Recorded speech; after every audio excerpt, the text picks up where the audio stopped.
اللہ آپ سے اس وقت تک کچھ واپس نہیں لیتا جب تک اس سے بہتر آپ کو عطا نہ کرے۔ جس کو تم سے سچی محبت ہوگی وہ تم کو فضول اور ناجائز کاموں سے روکے گا۔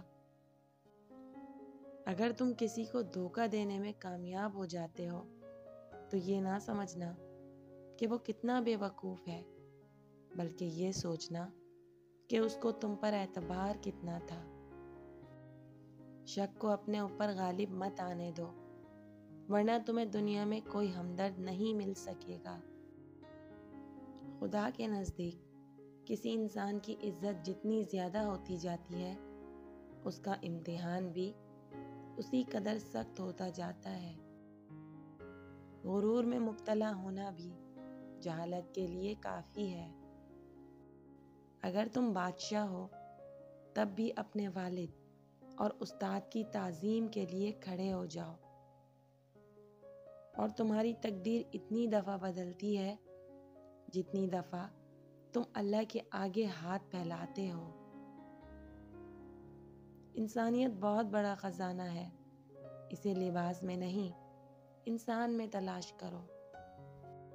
نماز کی فکر اپنے اوپر فرض کر لو، خدا کی قسم دنیا کی فکر سے آزاد ہو جاؤ گے اور کامیابی تمہارے قدم چومے گی۔ ان لوگوں کو کھونے سے ڈرو جن کے نزدیک دوستی کے رشتے خون کے رشتوں سے زیادہ عزیز ہوں۔ اس انسان کو کبھی مت گنوانا جس کے دل میں تمہارے لیے عزت، پیار اور فکر ہو۔ ہر اس دوست پر بھروسہ کرو جو مشکل میں تمہارے کام آیا ہو۔ کسی پر بھروسہ کرنا ہے تو مکمل بھروسہ کرو، یا تو تمہیں ایک اچھا دوست ملے گا یا پھر ایک اچھا سبق۔ کبھی کسی کو دکھ مت دو، کیونکہ معافی مانگ لینے پر بھی دل میں درد باقی رہتا ہے، جس طرح دیوار میں سے کیل نکالنے پر سوراخ باقی رہتا ہے۔ اس انسان پر اعتبار کرو جو تمہاری 3 باتیں جان سکے: تمہاری خاموشی کے پیچھے وجہ، تمہاری خوشی کے پیچھے غم، تمہارے غصے میں چھپا پیار۔